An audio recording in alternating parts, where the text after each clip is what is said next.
Bismillahirrahmanirrahim. Assalamualaikum warahmatullahi wabarakatuh. Alhamdulillahirabbil alamin wassalatu wassalamu ala asyrafil anbiya'i wal mursalin wa ala alihi wa ashabihi wa man tabi'ahum bi ihsan ila yaumiddin. Hadirin salat subuh. Jemaah salat subuh yang Allah muliakan, kita lanjutkan kembali kajian At-Tibyan fi Adabi Hamalatil Quran. Pada hari ini kita masuk di halaman 102. Adapun dalam kitab asli, ada di halaman 104.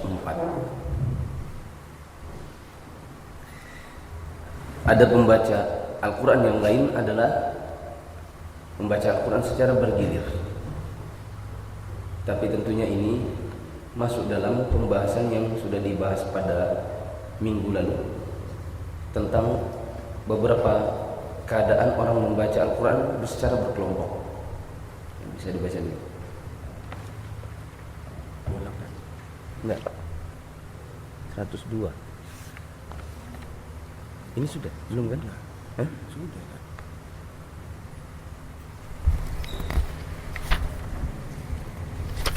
Oh sudah ya? Kita masuk ke 109.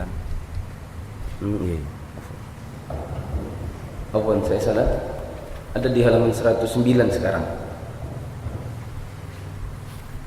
Oh iya. Anjuran untuk membaguskan suara ketika qiraah.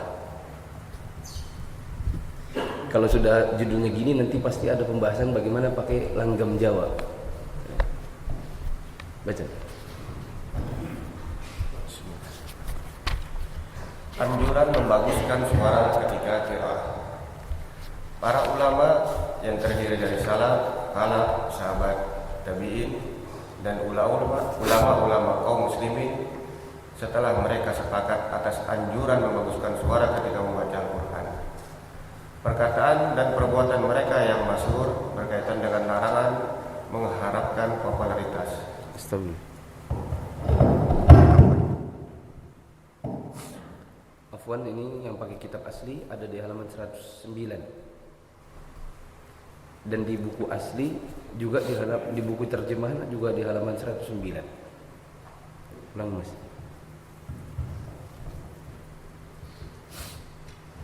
Kami tidak perlu sebutkan satu persatu. Banyak hadis-hadis Rasulullah yang menunjukkan hal ini, baik yang sudah populer di kalangan kaum muslimin pada umumnya maupun yang hanya diketahui oleh ahli ilmi. Antum baca yang mana?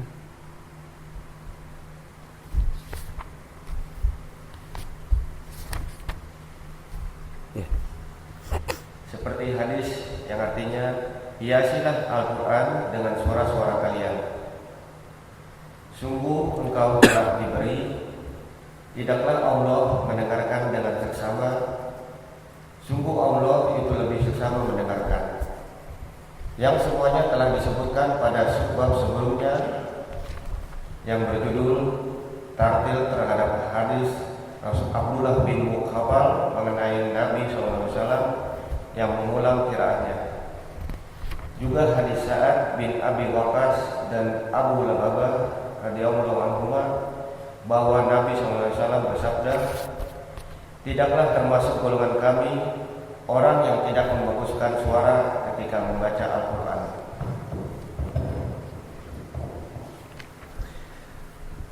Di antara adab yang perlu diperhatikan manakala seseorang membaca Al-Quran adalah dia membaguskan suaranya ketika membaca Quran. Para ulama yang terdiri dari salaf, yaitu ulama-ulama terdahulu, ulama khalaf, yaitu yang ada di zaman ini, para sahabat Nabi, para tabi'in dan yang lainnya, semuanya bersepakat tentang anjuran untuk membaguskan suara ketika membaca Al-Quran. Antum perhatikan di baris ke 1, 2, 3, 4.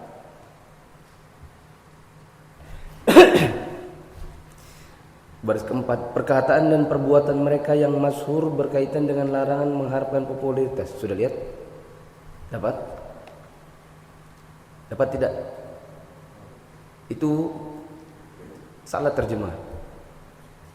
Antum coret kata-kata berkaitan dengan larangan mengharapkan popularitas itu, itu coret saja. Berkaitan dengan larangan mengharapkan popularitas, coret. Tidak ada hubungannya. Ini terjadi kesalahan dikarenakan si penerjemah mengartikan nihayatun dikiranya sebagai larangan. Padahal nihayatun itu maksudnya puncak. Jadi maksudnya kalimat itu harusnya dia terjemahkan perkataan dan perbuatan mereka tentang ini sangat-sangat masyhur. Ya, jadi kata-kata yang setelahnya berkaitan dan seterusnya itu tidak perlu dituliskan dan tidak ada hubungannya. Ya. Kalau kita baca pula di sini jadi bingung apa maksudnya. Perkataan dan perbuatan mereka yang masyhur berkaitan dengan larangan mengharapkan popularitas. Apa hubungannya sama membaguskan suara? Tidak ada. Maka ini jelas terjemahan yang fatal salahnya. Karena sangat masyhur, maka kata Imam Nawawi kami tidak perlu lagi sebutkan satu persatu apa yang menjadi landasan. Hadis-hadis tentang masalah ini sudah terlalu populer, seperti misalnya hadis Zainul Qur'an bi aswatikum, hiasilah Al-Quran dengan suara kalian. Ini menunjukkan bahwa membaca Al-Quran dengan suara bagus itu disukai. Ada lagi laqad utita mizmaran min mazamir ali Daud.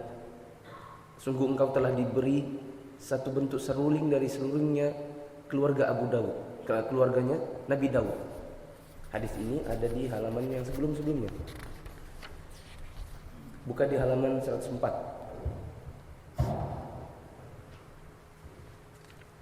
Di halaman 104 ada tulisan di atasnya.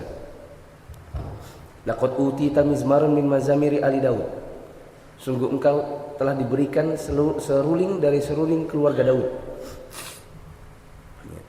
Ada lagi ma adinallahu, itu ada di halaman 103. Tidaklah Allah mendengarkan sesuatu dengan seksama sebagaimana Allah mendengarkan suara yang merdu seorang nabi yang menyenandungkan Al-Quran dan mengeraskan bacaannya. Ada lagi lallahu asyaddu adzanan, itu ada di halaman 105. Ya. Allah sangat senang mendengarkan seseorang yang membaca Al-Quran dengan suara merdu daripada mendengarkan suara biudu wanita menyanyi. Tetapi hadis ini hadis dhaif. Ya, hadis ini yang terakhir hadis yang dhaif. Nah, hadis-hadis ini semua menunjukkan bahwasanya seseorang itu disunnahkan membaca Al-Quran dengan suara yang indah. Buka halaman 110. Paling atas judulnya apa? Berjudul tartil terdapat hadis gitu ya. Ini juga kesalahan yang fatal. Kadang-kadang saya jadi beranggapan bahwa penerjemah ini kurang bisa bahasa Indonesia. Ini nggak ada hubungannya dan cara nulisnya juga salah. Berjudul (2) tartil terdapat hadis Abdullah bin Mughaffal. Ya. Ini dicoret, berjudul tartil terdapat hadis ini dicoret.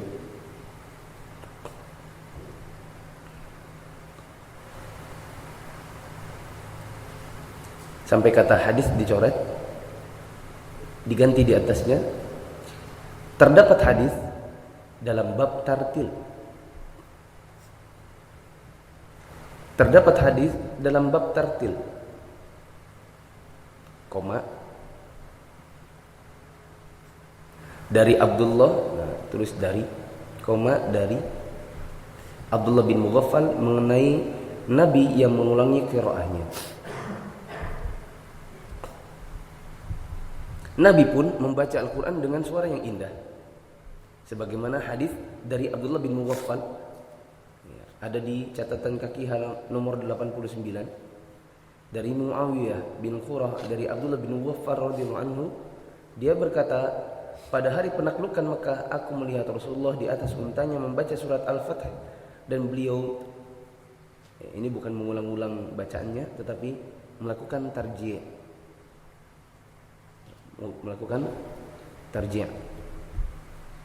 Bukan mengulang-ulang bacaannya. Ini sudah dibahas dulu. Kalau antum perhatikan beberapa pertemuan yang lalu, beberapa bulan yang lalu, hadis ini sudah dibahas. Ketika Nabi di atas untanya kemudian suaranya seperti terulang-ulang, gitu, seperti gitu. Ya. Nah, intinya Nabi menganjurkan untuk membaguskan suara. Ada hadis yang lain yang bawah itu, man lam yataghanna bil Qur'an falaysa minna. Tidaklah termasuk golongan kami orang yang tidak membaguskan suaranya ketika membaca Al-Qur'an. Tapi perlu diperhatikan, yataghanna di sini bukan bernyanyi, tetapi membaguskan bacaannya. Ya. Karena yataghanna itu bisa juga bermakna menyanyi. Ya. Fulan yataghanna, si itu menyanyi. Ya. Bukanlah membaca Al-Quran dengan bentuk nyanyi. Terus kalau yang pakai langgam Jawa itu gimana? Itu jelas nyanyi. Ya. Itu bukan ngaji, tapi itu jelas nyanyi. Nah, dikarenakan memang dia memaksakan bacaan sehingga panjang pendeknya jadi hancur dikarenakan mengikuti nyanyian Jawanya. Dan itu aslinya kan nyanyian sinden. Nyinden untuk wayang. Lalu kemudian Al-Quran dipaksakan bentuk wayang. Lalu kalau kita dengar hancurlah panjang pendeknya. Maka ini jelas haramnya. Ya, nanti di sini akan disebutkan orang yang demikian maka berdosa. Yang sengaja dengarin dan senang dengan itu berdosa juga. Termasuk yang memfatwakan bolehnya berdosa juga. Karena dia harus dengarkan. Oh, enggak masalah, itu kan Nusantara. Bukan masalah Nusantaranya. Antum dengarkan dulu. Sudah dengar belum? Kalau antum sudah dengarkan pasti antum akan paham. Ini hancur bacaannya. Panjang jadi pendek, pendek jadi panjang. Dan ini adalah dosa. Orang yang memanjangkan yang pendek dan memendekkan yang panjang dengan sengaja, maka dia berdosa.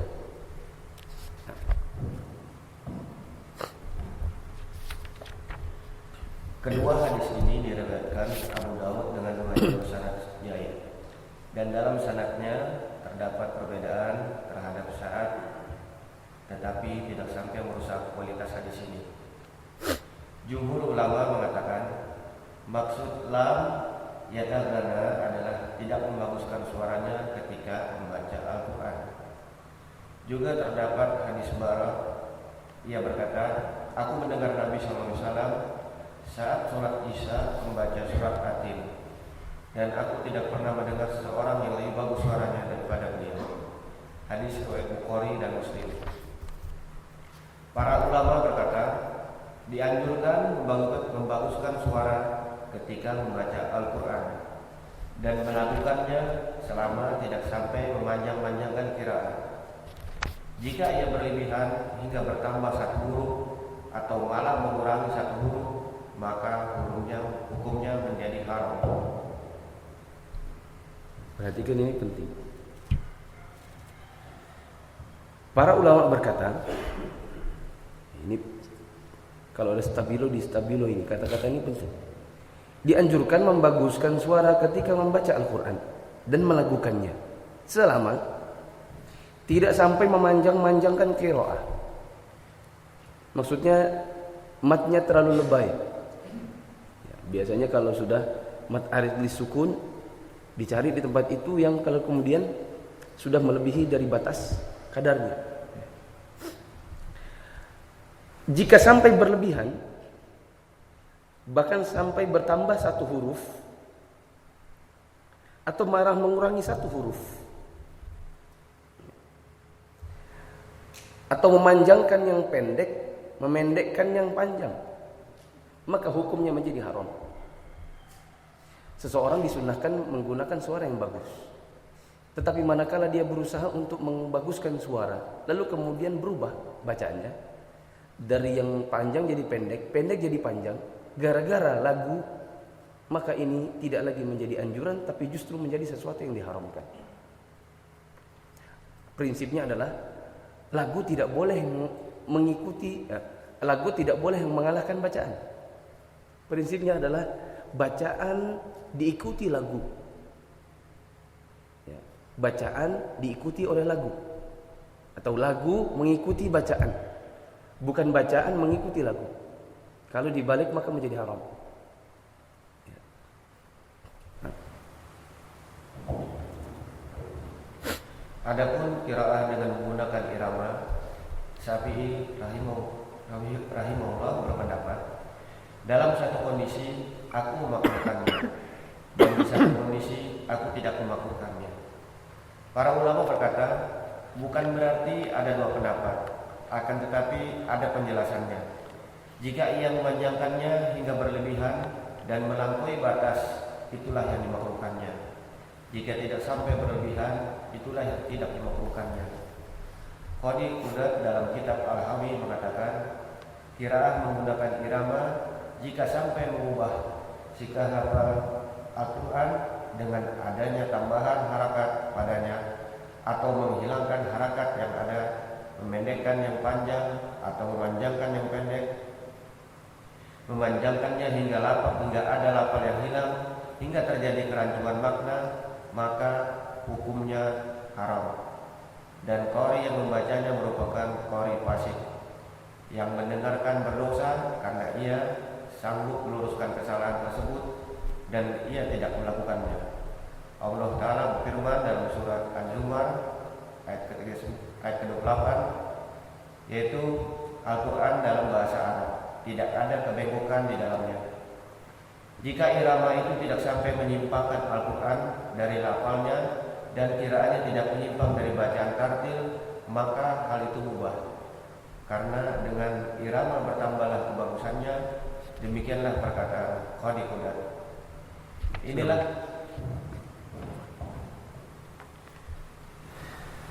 Imam Syafi'i mengatakan, aku memakruhkan orang ngaji pakai irama. Tapi dalam kondisi yang lain beliau mengatakan, aku tidak memakruhkan. Bukan berarti di sini beliau punya dua pendapat, tetapi beliau memiliki perincian, yaitu manakala seseorang membaguskan bacaannya, membaguskan suaranya dengan irama, dan iramanya tidak merusak bacaannya, maka aku tidak memakruhkannya, tidak membencinya. Tetapi apabila seseorang membaguskan iramanya lalu kemudian merusak bacaannya, maka itulah yang dimakruhkan. Qadi Qudat, siapa itu Qadi Qudat? Dia adalah Imam Al-Mawardi.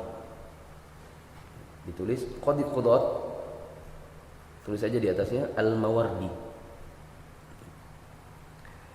Imam Al-Mawardi mengatakan, qiraah menggunakan irama jika sampai mengubah sirah lafal Al-Quran dengan adanya tambahan harokat padanya atau menghilangkan harokat yang ada, memendekkan yang panjang, memanjangkan yang pendek, memanjangkan hingga ada lafaz yang hilang, hingga terjadi kerancuan makna, maka hukumnya haram. Dan kita sudah tahu kalau kita lagi bicara fikih, haram itu adalah dikerjakan berdosa. Kalau dikerjakan berdosa, maka orang yang membaca demikian, maka dia berdosa. Qori yang membacanya qori fasik. Di sini maksudnya adalah qori yang berdosa. Ya. Kalau dia menyengajanya maka berdosa. Walaupun dia bilang, saya akan membacanya di hadapan duta besar Saudi Arabia, tidak ada hubungannya. Ya. Nah, yang jelas orangnya yang sengaja membacanya berdosa. Orang yang menyengaja untuk mendengarkannya dalam keadaan dia sanggup untuk meluruskan kesalahannya tetapi tidak dia lakukan, maka ikut berdosa juga. Ya. Nah, kenapa? Jika irama itu tidak sampai menyimpangkan Al-Quran, tidak menyimpangkan qiraahnya, maka ini mubah, boleh. Dikarenakan dengan adanya irama bertambahlah kebagusannya. Perlu diperhatikan, irama yang dimaksud adalah irama yang sudah dikenal sebagai irama Al-Quran, yang dulunya adalah musik Persia lalu kemudian jadi nada dari Al-Quran yang sudah dianggap sebagai nada Arab. Kalau kita MTQ itu biasanya tahu, ada nada namanya Bayyati, ada yang namanya Soba, ada yang namanya Hijaz, Nahawan, kemudian Ziharkah. Ini yang merupakan nada-nada yang sudah dianggap sebagai di dalam kalangan kaum muslimin ketika membaca Al-Quran sebagai nada yang musta'arabah, yang sudah dianggap sebagai nada yang masuk di dalam nada Arab dan bisa diterapkan di dalam Al-Quran.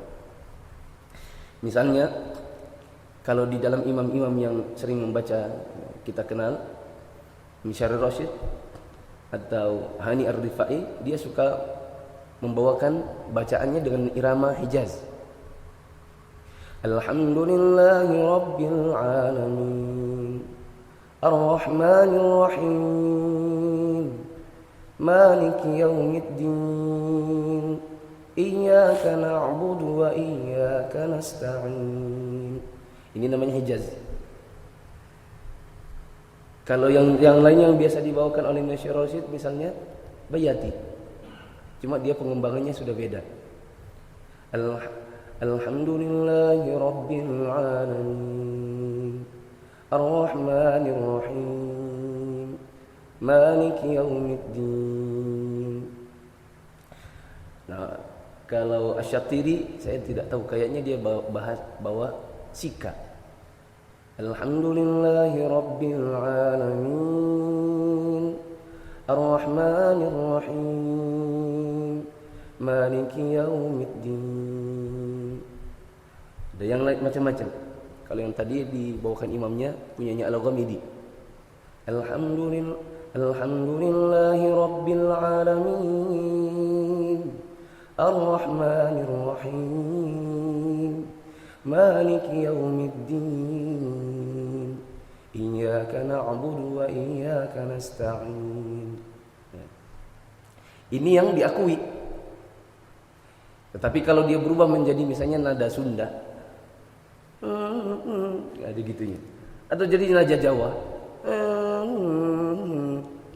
maka ini sudah sama sekali tidak bisa diakui dan dia lebih mirip nyanyi daripada ngaji.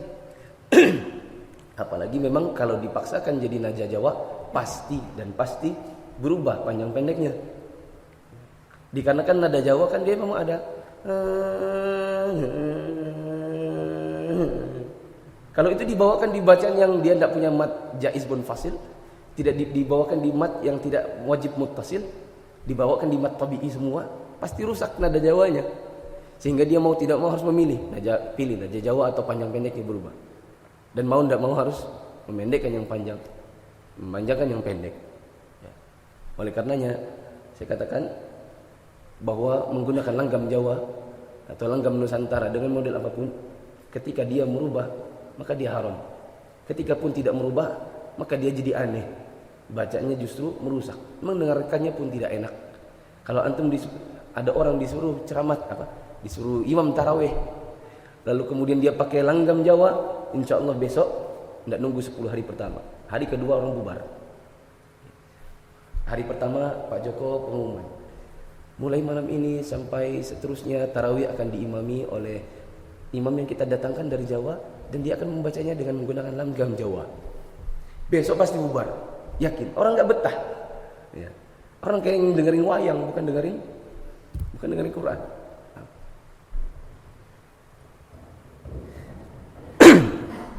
Inilah cikal bakal qiraah dengan irama yang diharamkan, yang merupakan maksiat yang dilakukan oleh sebagian orang awam yang tidak paham serta orang biasa yang jahil.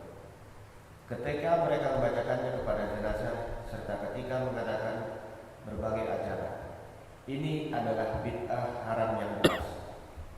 Berdosalah setiap orang yang mendengarkannya, sebagaimana kata Qadhi Iyad.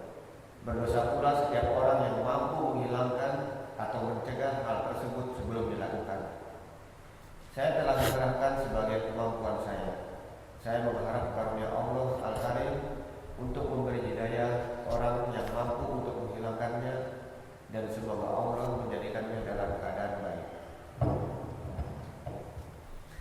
Di sini Imam Nawawi mengatakan adalah irama-irama yang mengubah bacaan. Inilah irama yang diharamkan dan merupakan kemaksiatan yang dilakukan oleh sebagian orang awam dan orang-orang yang tidak paham masalah Al-Quran, dan sering dibacakan manakala ada jenazah, dan sering dibacakan kalau ada perayaan-perayaan atau acara-acara seperti acara di Istana Negara menggunakan langgam Jawa. Ini adalah di sini dikatakan ini adalah bid'ah yang haram yang jelas, mengada-ngada. Berdosalah setiap orang yang mendengarkannya, sebagaimana kata Qadhi Qadhat Al-Mawardi. Berdosa pula orang yang sebenarnya mampu untuk mencegah hal itu sebelum dilakukan, lalu dia tidak melakukannya. Maka Imam Nawawi di sini mengatakan, saya sudah mengerahkan kemampuan saya untuk menjelaskan hal ini. Saya mengharapkan supaya Allah Subhanahu wa taala memberikan hidayah kepada orang yang mampu untuk menghilangkan atau membantah pemikiran orang-orang yang membolehkan untuk dibacanya Al-Quran dengan irama-irama yang merusak bacaannya. Nah.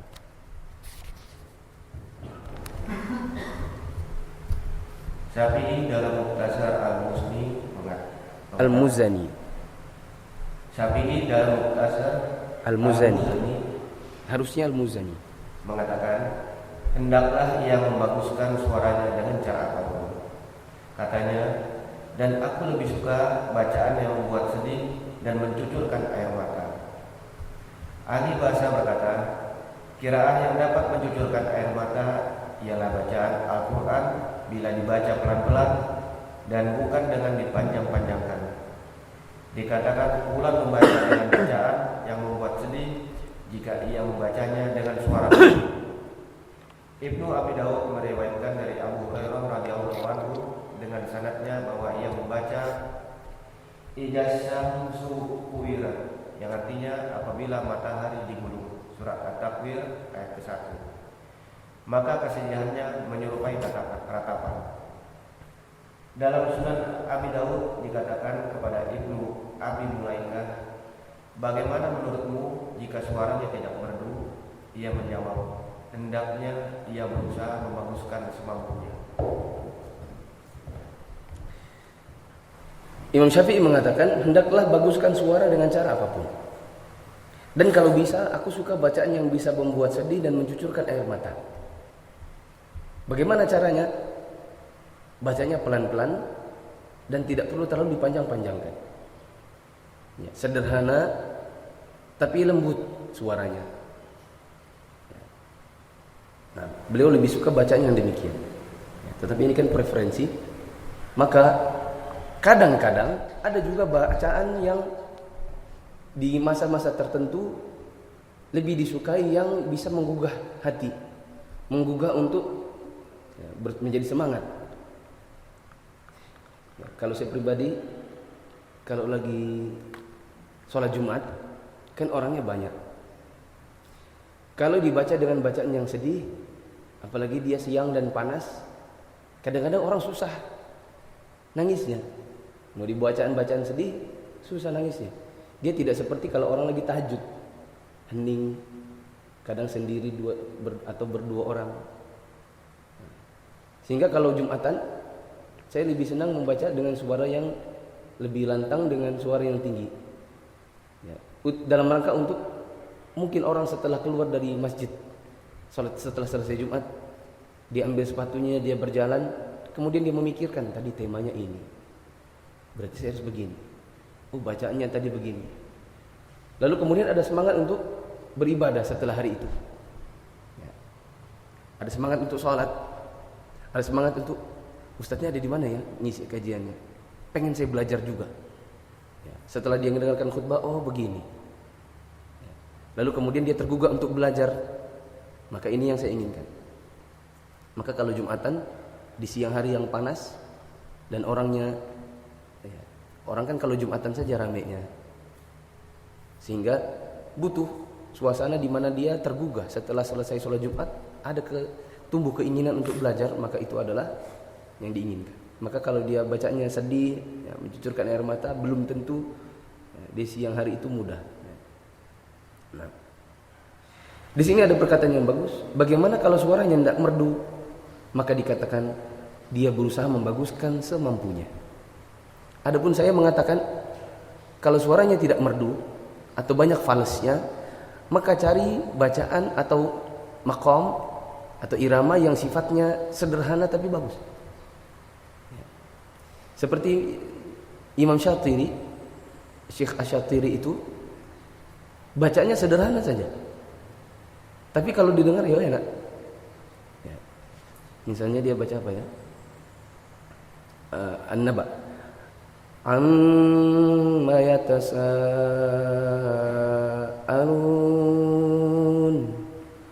'anin naba'il 'azim alladzi hum fihi mukhtalifun kalla saya'lamun thumma kalla saya'lamun alam naj'alil arda mihada wal jibala autada wa khalaqnakum azwaja wa ja'alna naumakum subata. Cuma 1 2 3 1 2 3 gitu saja dia. Imam Syatiri. Syekh Syatiri kalau baca dia nadanya sederhana tapi enak dibaca, didengar. Dia tidak semewah bacaannya Ar-Rifai. Ya. Maka saya sarankan imam-imam yang suaranya tidak terlalu memadai untuk banyak meliuk-liuk, maka jangan dipaksakan karena justru nanti jadi jelek. Lebih bagus dia baca yang sederhana tetapi indah dan nadanya pas-pas. Kalau dia cuma bisa baca Alhamdulillahi Rabbil Alamin Ar-Rahmanir Rahim, hanya bisa begitu, maka tidak usah dibuat yang macam-macam gitu.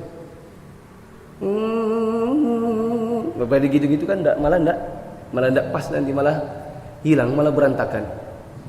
Ada kemarin saya pergi di Samarinda, sholat subuh, yakin imamnya ini sebenarnya enggak bisa. Terus mau dibuat nadanya kayak Rifai, terus bertingkat-tingkat, sudah tinggi, mau dibikin tinggi lagi, jadi ada ref-refnya, ada chorusnya gitu. Tinggi, ditinggiin lagi. Keluar semua orang bilang gitu, kenapa imamnya begini? Ya. Tidak pernah kita dengar imam yang modelnya begini. Suara ndak merdu, pas-pasan, nadanya ndak jelas, kemudian mau selalu dibuat tinggi, malah jadi hancur. Jadi bagus sederhana tapi enak didengar. Ya. Dan itu lebih membekas di hati orang yang mendengarkannya. Nah.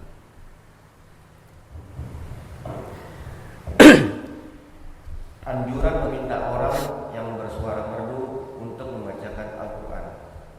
Ketahuilah bahwa banyak kelompok dari para salaf meminta para qari bersuara merdu untuk membaca Al-Quran dan mereka mendengarkan. Hal ini disepakati hukumnya. Ini adalah kebiasaan orang-orang pilihan, para ahlu ibadah serta hamba-hamba Allah yang soleh. Dan ini merupakan kebiasaan yang dicontoh dari Rasulullah SAW. Terdapat riwayat sahih dari Abdullah bin Mas'ud radhiyallahu anhu yang berkata, Rasulullah SAW bersabda kepadaku, bacakanlah Al-Quran kepadaku. Aku bertanya, wahai Rasulullah, bagaimana mungkin aku bacakan Al-Quran untukmu padahal Al-Quran diturunkan kepadamu? Beliau menjawab, sungguh aku lebih suka mendengarnya dari orang lain. Ada riwayat dari Abdullah bin Mas'ud. Ini babnya adalah tentang anjuran meminta orang yang suaranya bagus untuk baca Al-Quran. Ya. Di Saudi sering kita dengar kalau lagi kumpul-kumpul sama ikhwan, kemudian ada bilang, coba ini loh, ini kalau baca bagus ya, coba baca. Satu saja kita yang mendengar. Ya. Yang demikian dianjurkan, karena banyak di antara para ulama terdahulu, ya, kadang-kadang mereka kalau duduk sama-sama minta dibacakan orang yang suaranya bagus. Seperti misalnya riwayat Abdullah bin Mas'ud, Rasulullah pernah minta dibacakan Al-Quran. Abdullah bin Mas'ud mengatakan, ya Rasulullah, bagaimana saya membacakan Quran sementara Al-Quran itu diturunkan kepada engkau? Maka Rasulullah mengatakan, sungguh aku suka mendengar dari orang lain. Coba lihat di baris paling bawah. Sungguh aku lebih suka, ya, lebihnya dicoret. Sungguh aku suka mendengarkannya dari orang lain. Mengatakan lebih seakan-akan beliau tidak suka bacanya sendiri. Menuliskan di sini, sungguh aku lebih suka. Kalau ada kata lebih berarti kan ada yang tidak lebihnya. Kalau mendengarkan dari orang lain berarti dia lebih suka daripada dirinya sendiri. Ini penerjemahan yang juga salah. Dikarenakan kalau kita lihat kitab asli, Rasulullah hanya mengatakan inni uhibbu an asma'ha, atau Inni uhibbu an asma'ahu min ghairi. Sesungguhnya aku suka mendengarkan Al-Quran dari orang lain. Suka tidak bermakna lebih suka. Jadi lebihnya dicoret. Maka aku pun membacakan surat An-Nisa hingga ketika telah sampai pada ayat ke-41 yang artinya, bagaimanakah keadaan orang kafir nanti jika kami mendatangkan seorang saksi atau rasul dari setiap umat dan kami mendatangkan engkau Muhammad sebagai saksi atas mereka. Kemudian beliau bersabda, cukup.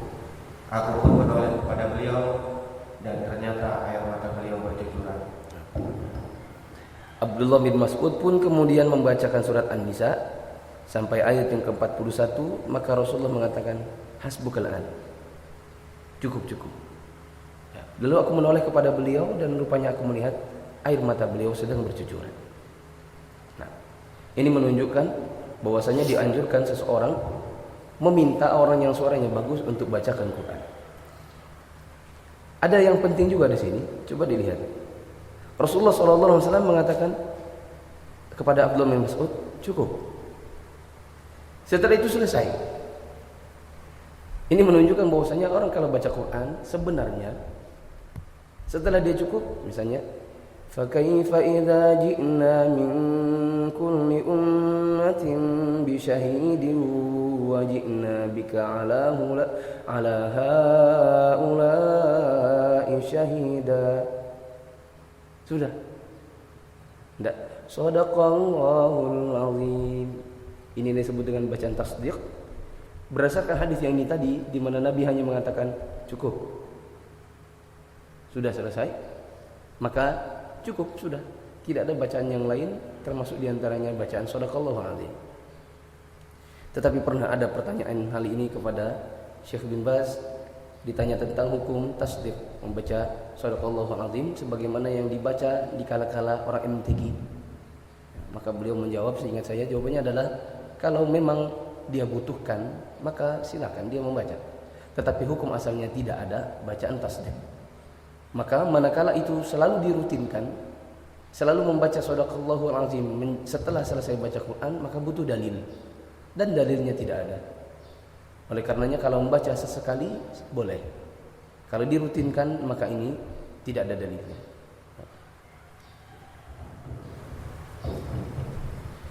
Darimi dan lainnya meriwayatkan Ad-Darimi dan lainnya meriwayatkan dari Umar bin Khattab radhiyallahu anhu dengan sanad-sanad mereka bahwa ia pernah berkata kepada Abu Musa al-Asy'ari radhiyallahu anhu, ingatkan kami pada Rabb kami, maka ia pun membaca Al-Quran di sisinya. Aksar mengenai hal ini pun banyak.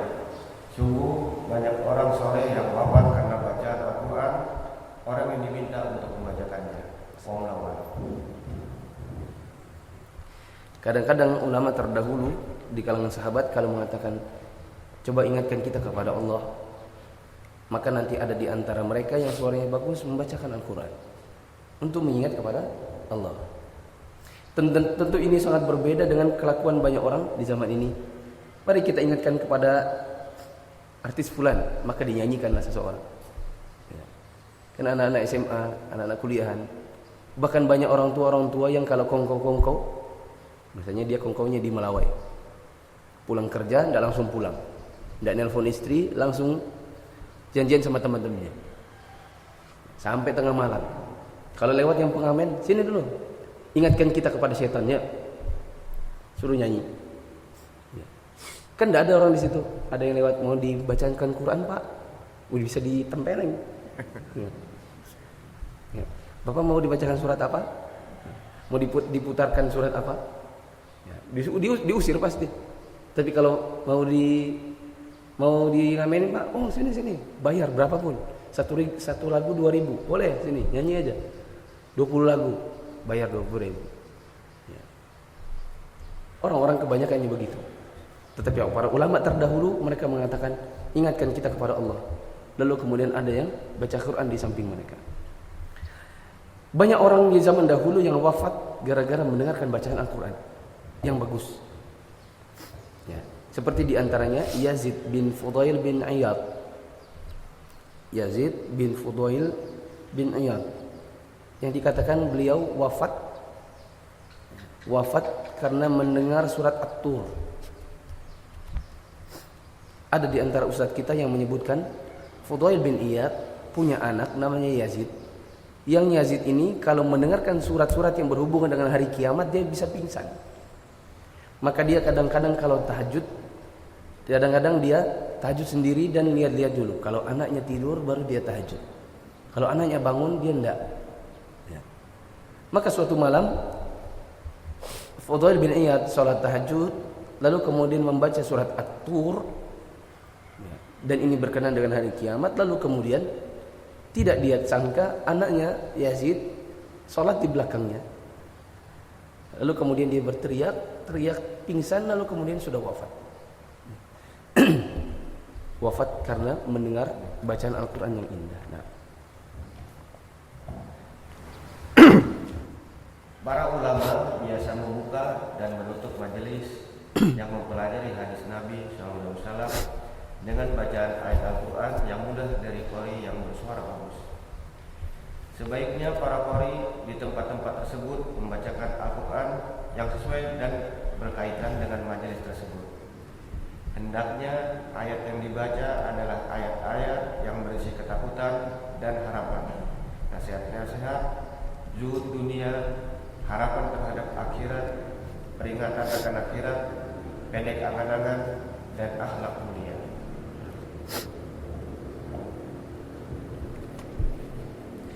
Ada perkataan Imam Nawawi di sini. Beliau mengatakan sebaiknya orang kalau buka dan tutup majelis pakai baca Quran. Kalau bisa disesuaikan dengan majelisnya. Majelisnya kalau bisa isinya ayat-ayat yang berisi rasa takut dan harapan, nasihat, zuhud dunia dan yang lainnya. Tapi kita katakan membuka dan menutup majelis pakai baca Quran, maka ini butuh dalil. Misalnya mau ada kajian atau mau ada peringatan Isra Mi'raj misalnya, peringatan Maulid Nabi, mari kita buka dengan baca basmalah, bismillah. Acara yang kedua, pembacaan ayat suci Al-Quran dari fulan. Lalu kemudian dikaitkan bacaannya dengan majelisnya. Oh, kalau Isra Mi'raj berarti bacanya surat Al-Isra. Kalau dia Maulid Nabi berarti baca surat Ali Imran misalnya. Kalau dia macam-macam ya, majelis kajian akikah, perayaan hari akikah, maka baca Quran yang berhubungan dengan anak. Kalau akad nikah maka baca surat Ar-Rum. Ya. Maka ini butuh dalil. Dikarenakan hukum-hukum seperti ini adalah hukum-hukum syar'i, dan hukum syar'i itu ditentukan dengan dalil, bukan dengan perasaan. Harus ada dalil. Dan Rasulullah SAW memang tidak pernah mengadakan yang namanya peringatan Isra Mi'raj satu kali pun. 1 tahun pun tidak ada peringatan di zaman beliau. Peringatan Isra Mi'raj, peringatan Maulid Nabi, peringatan ini, peringatan itu. Di zaman Rasulullah SAW beliau tidak pernah mengajarkannya. Tidak ada satu hadis pun yang mengatakan hal ini. Ya. Lalu kemudian di sini ada pengecualian, kecuali kalau majelisnya majelis tafsir. Kalau majelisnya majelis tafsir, maksudnya tafsir Al-Quran, bukan MTA ya. MTA yang di Solo beda lagi. Ini majelis tafsir, maksudnya adalah kajian yang kajiannya kajian tafsir. Misalnya tafsir surat, tafsir juz amma. Hari ini surat An-Naba. Minggu depan surat apa? Itu apa? Setelah An-Naba apa? An-Nazi'at. Minggu depannya lagi surat Abasa. Nah, ini kalau memang dia kajiannya kajian tafsir, berarti kan memang dibutuhkan untuk baca dulu ayatnya apa. Mari jamaah sekalian kita alhamdulillah rabbil alamin bla bla bla bla bla. Kita tafsirkan. Amma yatasaalun, maknanya bla bla bla. Kalau tidak dibaca dulu tidak enak. Maka banyak di antara para ulama kalau kajian tafsir pasti ada qori'nya dulu. Saya pernah ikut kajiannya Syekh Shalih Fauzan, beliau punya kajian tafsir juz amma. Di dekat beliau ada 2 qori. Satu qori ngajinya, yang satu qori tafsir As-Sa'dinya kalau tidak salah. Jadi ada pengajinya dulu, baca sekian ayat suruh stop, baru kemudian baca misalnya tafsir, anggaplah misalnya tafsir As-Sa'di, lalu kemudian nanti Syekh jelaskan. Saya tidak ingat persis, yang saya ingat persis saya duduk di sebelahnya ada orang kulitnya kulit hitam tapi jadi pengajinya Syekh Shalih Fauzan dalam kajian tafsirnya.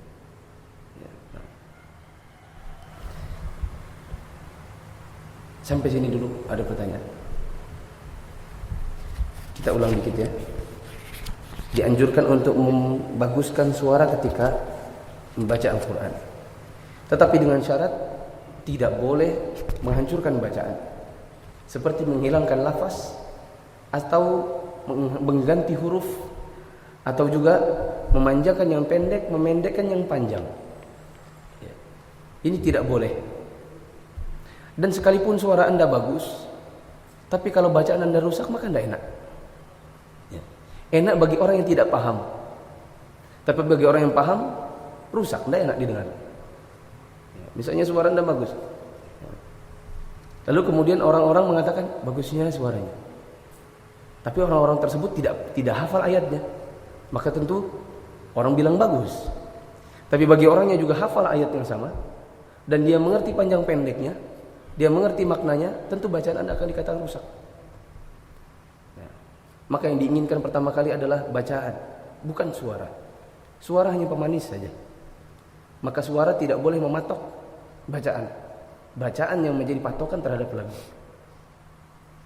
Kemudian manakala seseorang membaca dengan sengaja menggunakan irama, lalu kemudian merusak bacaannya, maka dia berdosa. Sebagaimana kata Imam Nawawi di sini. Kalau ada orang yang mengetahuinya lalu tidak membetulkannya, maka mereka ikut berdosa.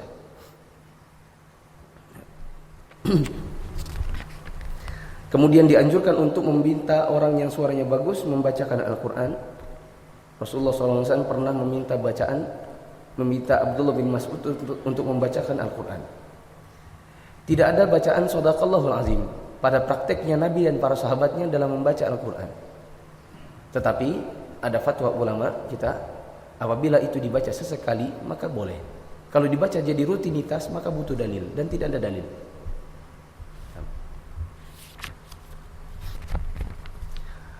Baca Al-Quran menggunakan langgam-langgam yang bukan langgam Arab, yang tidak diakui, maka ini potensi merusak bacaan. Dan kebanyakannya memang demikian, termasuk misalnya langgam Jawa. Nah, sampai sini ada pertanyaan? Ya. Assalamualaikum.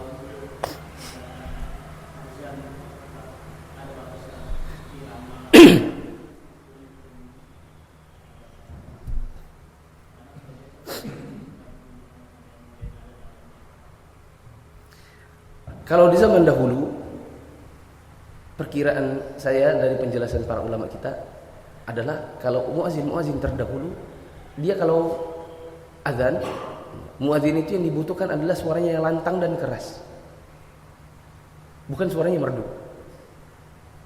Jadi yang diinginkan biasanya, ya, kalau di Saudi itu ada muazin senior yang sampai sekarang masih hidup, suaranya terus diputar di radio. Cuma gini, Allahu Akbar, Allahu Akbar, gitu-gitu aja deh. Asyhadu an la ilaha illallah, gitu. Tapi keras suaranya. Lalu ketika ada musik Persia yang berubah menjadi makom-makom atau irama yang musta'rabah itu, tadi yang saya sebut Bayati, Hijaz, Nahwan dan yang lainnya, berubahlah dia menjadi irama yang dipakai di dalam lagu mengaji. Tetapi ini dianggap oleh para ulama sebagai sesuatu yang boleh, dengan syarat tidak memanjangkan yang pendek, tidak memendekkan yang panjang, tidak merubah lafaz. Dan memang nada-nada yang tadi saya sebutkan, Bayati, Nahwan, Ziharka, Hijaz, ini ketika dia dipraktikkan dalam Al-Quran tidaklah merubah bacaan, tapi justru dia memperindah bacaan. Maka para ulama membolehkannya. Nah, di zaman ini setelah kemudian makom-makom yang saya sebutkan tadi itu dipakai di ngaji, lalu kemudian qori-qorinya merasa bagus, dipakailah dia di azan. Sehingga lalu kemudian ada azan Hijaz, ada azan Soba, ada azan Bayati. Apakah ini diperbolehkan? Sebatas yang saya tahu, dia diperbolehkan apabila tidak lebay. Misalnya hanya apa? Allahu Akbar, Allahu Akbar. Tapi kalau dia sudah berubah, Allahu Akbar, Allahu Akbar. Apalagi nanti kalau sudah di bagian hayya 'alas shalahnya, dia berubah jadi panjang sekali, lalu meliuk-liuk seperti orang mengaji. Maka kalau ini dibawa ke para ulama, biasanya nanti mereka mengatakan, ya bagus sih, ya bagus sih, maksudnya kalau bisa nggak gitu. Ya. Nah, karena yang kita dengar ada muadzin Masjidil Haram, muadzin Masjid Nabawi, ketika mereka melakukannya, tapi lagu-lagu yang sifatnya sederhana. Ketika dia berubah menjadi mirip ngaji, lalu berubah yang panjang, terlalu panjang dikarenakan kebutuhan lagu, maka ini tidaklah disarankan. Ya. Jadi kalau bisa biasa-biasa saja. Ya. Allahu Akbar, Allahu Akbar. Ini kan ada iramanya, tapi dia sederhana, tidak yang macam-macam. Maka ini masih diperbolehkan, insya Allah. Ada lagi? Dalam sholat biasanya kan imam itu bacanya dilurus itu ketika asal ayat atau huruf ayatnya. Tapi bagaimana ketika dia salah dalam dan ini menjadi satu rakaat tapi dia dua rakaat, apakah makmumnya tahu harus diluruskan juga? Kalau dia misalnya sesekali antum meluruskan di dalam sholatnya. Ada imam yang kalau membaca panjang, yang tadinya nggak panjang jadi panjang, yang harusnya panjang jadi tidak panjang. Ya. Tapi kita mendengarnya berulang-ulang, sehingga itu berarti terbentuk di hafalannya. Oh, berarti dia ini bukan cuma salah selip suara, tapi memang salah hafalan, salah ingatan. Ya, misalnya apa? Wa ammas sa'ila fala tanhar. Apa yang salah misalnya di situ? Wa ammas sa'ila fala tanhar. Coba apa yang salah? Hah? La-nya. Panjang.